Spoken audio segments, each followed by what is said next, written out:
Hello, everybody, and welcome to the Monday morning update for the week of Monday, September the 28th, 2020. I'm Jay Gragnani, and here joining us this week is Steve Raymond. And as we have now just a few trading days left in the month of September, a few trading days left in to close out the third quarter of 2020. The market over the past couple sessions, Steve, has seemed determined to continue the positive, strong run that it's been on really since the latter part of March. The month of September historically is a month that brings with it quite a bit of volatility to the equity markets, and that has not disappointed this September by any means. We've seen quite a bit of volatility in the markets after seeing the first couple trading days of the month notch new all-time highs for the S&P and all the major equity indexes. Nonetheless, we saw some volatility coming back into the market. In some cases, volatility that we haven't seen in quite a while, and by quite a while I mean in a few months. Going back to the February March time period. Nonetheless, what that volatility has done in many ways, and we've talked about over the course of the past couple of weeks, is take what was at the time a generally overbought condition for the market. By the beginning of September, the S&P 500, as an example, had gotten to readings that were in excess of plus 100%, meaning the rubber band of the market had gotten stretched out pretty tight. And what we have seen here over the course of the past few weeks as we've gone through the month of September is that reversion to mean, and actually even went slightly the other way into oversold territory.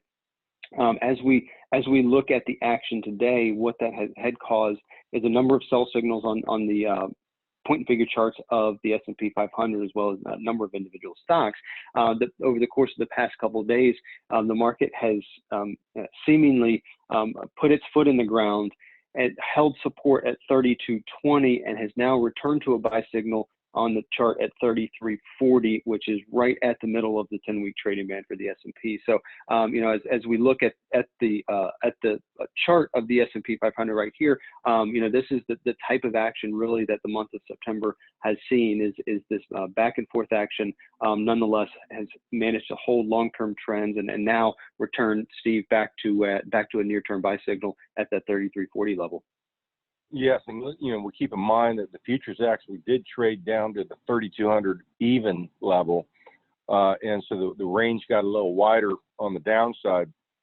The low on Friday, and this is kind of a typical story, so I don't want to sound like a broken record, but often we say, there was an intraday low caused by Thursday and halfway through Friday, and then the market turns around and starts making moves up on Friday, and then continues Sunday night through the futures and continues Monday and to where we get to say, something analogous to, hey, the Dow's up 1,000 or 2,000 points, and over the weekend.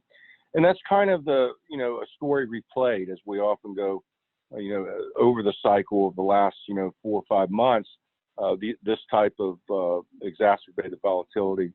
Keep in mind that adages like sell on Rosh Hashanah and buy on Yom Kippur we're actually in right now, and so the buying is actually taking place, according to the adage, the timing of September being volatile. But then again, there's a good shot that it could move up into some positive ticks right up into the close of the month. As different managers, got to get the right stocks in their window dressing type of activities, and everyone feels good and looks good. So probably some positive ticks up into the end of the month level. Keep in mind there's other buy signals that we may see on the chart.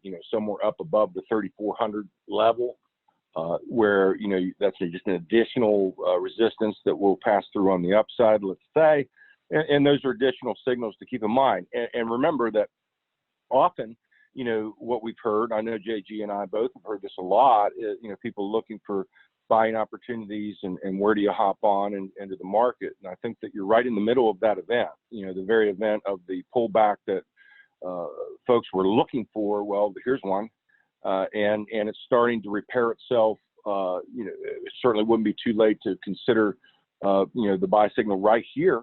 And of course, it's not going to be too late to consider the buy signal, slightly above the 3,400 level. But I would say, that these things can unfold rapidly. And so the opportunity is actually, we're in it, and the opportunity is now. So for those that are, looking for that spot to, both take offense, and then also keep in mind you have a stop loss, ability using the index as what I call a core centric guide, 3,200-ish, as Jay mentioned, 3,220, as I might mention, 3,200. That's a good stop loss on the index if things back off in some direction south. So I think it gives you a great game plan to say this.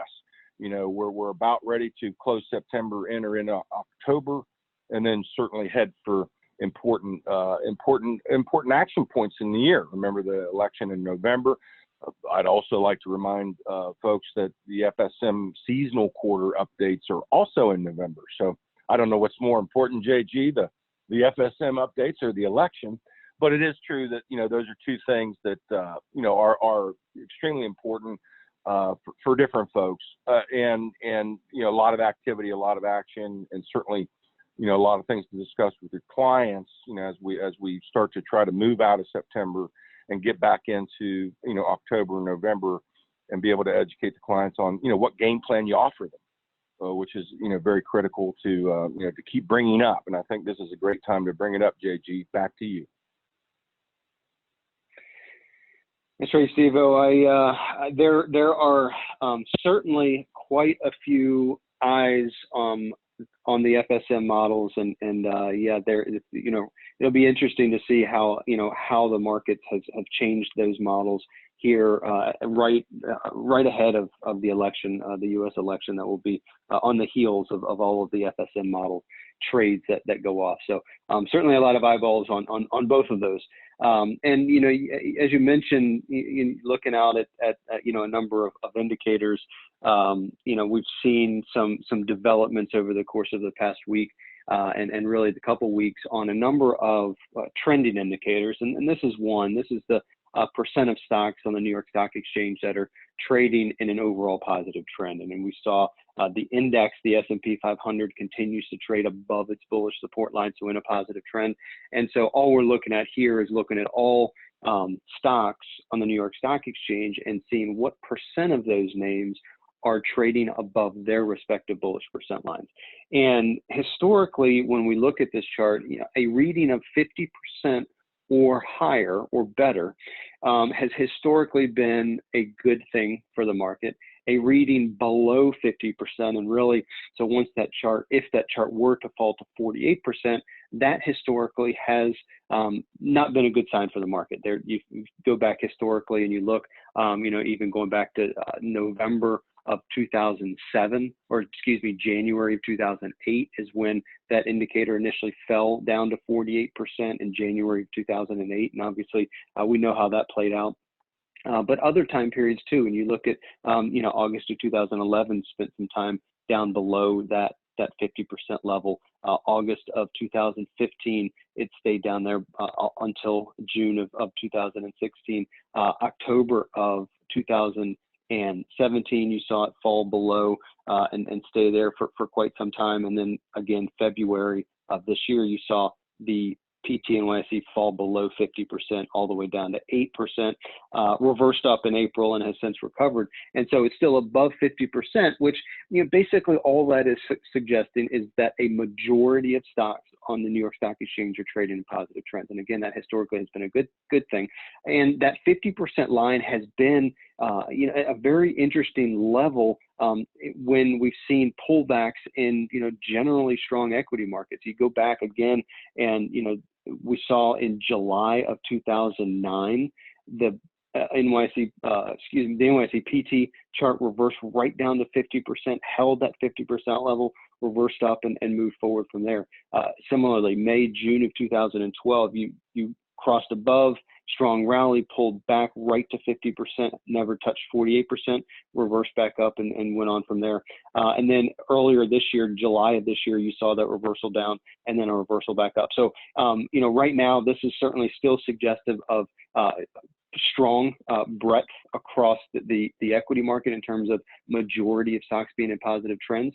However, one thing to watch as we move forward is if this thing falls to 48%, that's going to be a negative sign for the market. If we see a reversal back up and hold it, it will continue to be a positive indicator. So that's one. There's a number of different trending indicators that we can look at, but that is just certainly one that we're keeping a close eye on as we're moving through the month of, finishing up September into October, which October, in and of itself is while not the worst month on record for the market, it is a month that we do see some levels of volatility. Certainly a number of major events have happened in the month of October, not the least of which being the October of '87 stock market crash. So that just to say that we'll continue to monitor things, remain diligent out there, as we continue to execute and operate on a game plan, and do so under the guise and the backdrop of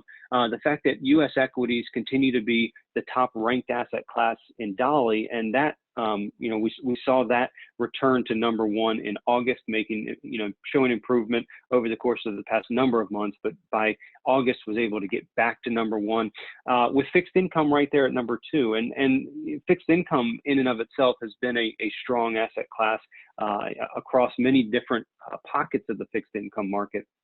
And to the extent that, when you look at, say, the asset class group score page, you see, a number of not only U.S. equity, but a number of fixed income areas up there towards the top as well. Yeah, in fact, we're going to look at a couple of those things on this call, JG. As we, as you pointed out, the market always brings us to kind of the jittery line of being on the 50-yard line, and we really need to know which half of the football field that not only we want to be on, but that we hope we'll be on. And part of the answer is the equities are number one in Dolly, and the core of the U.S. equity market is actually number one in the macro asset class view. This theme, kind of a repetitive theme I keep mentioning, is that the core of the market is still vibrant. The ranking is not too high, but it's still in the 90s. And that just presents a more of a confident core, so to speak. And I think we're as we mentioned in prior calls, we'll be monitoring those levels for any changes. At present, the money market percentile rank against all asset classes around the world is at the 6th or 7th percentile, which is in the minority of strength view. That tends to suggest lots of asset classes are functioning good enough for at risk, and that includes, Jay, as you mentioned, the fixed income asset classes. They're part of the all asset classes around the world in a big way.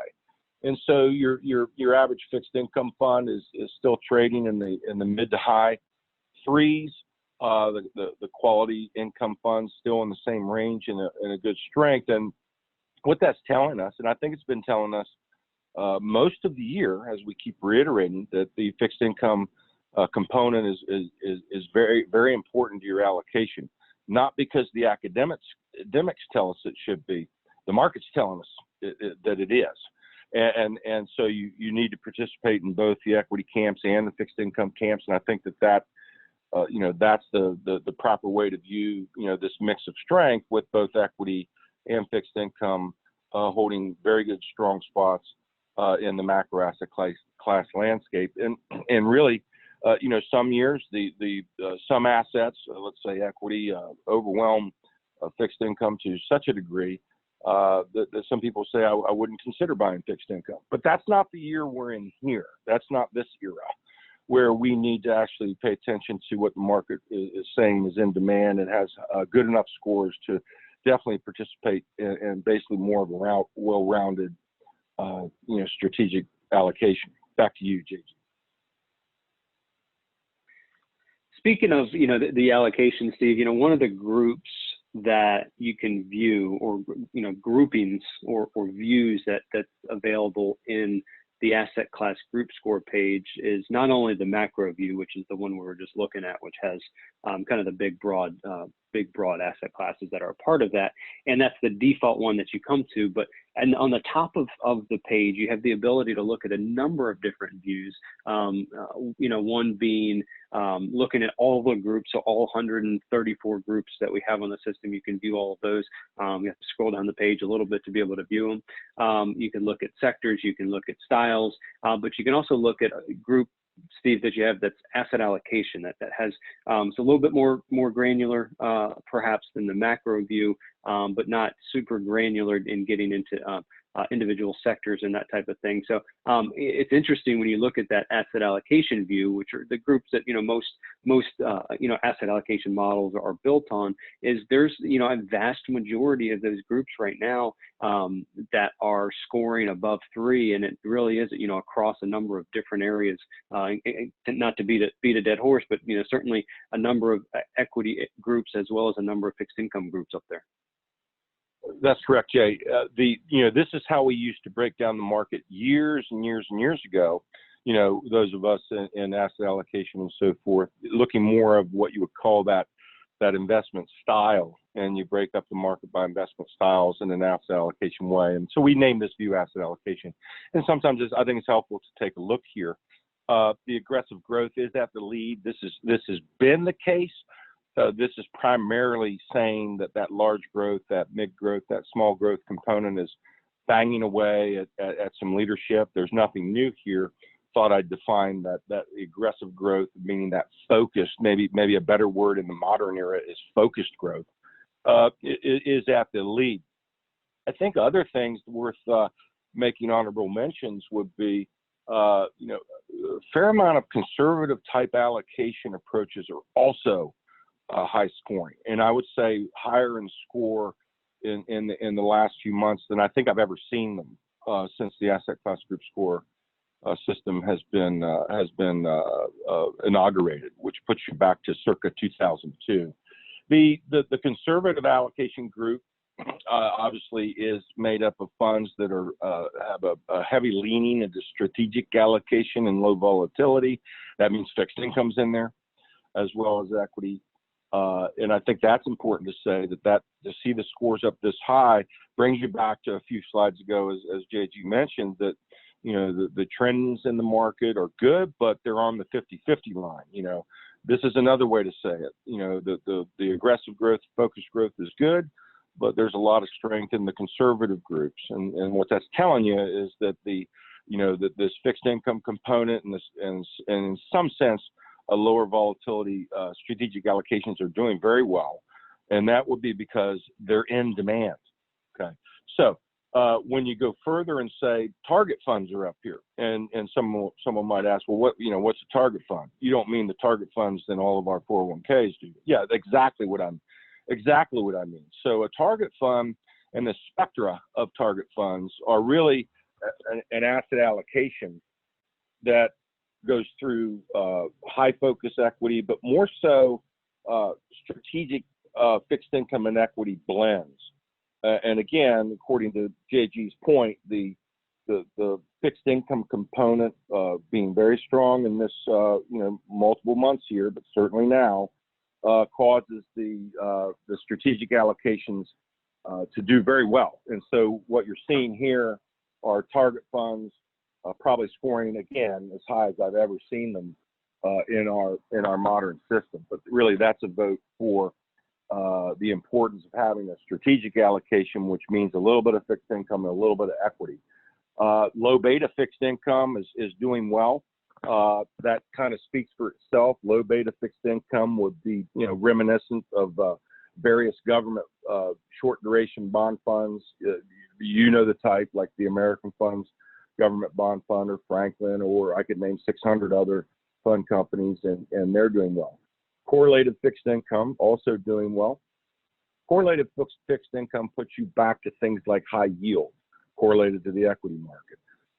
Convertible bonds, correlated to the equity market more so than the fixed income market. So with this asset allocation view, I think that you can point out very good spots in the equity realm, and you can point out very important spots in the more conservative or the fixed income realm. And I think that's why we're using the slide today to continue to to make the point that I think in this period of time, make sure that you're participating in good funds, and they may come from both sides of the camps of both equity and fixed income, and we don't know how long that phenomenon will last.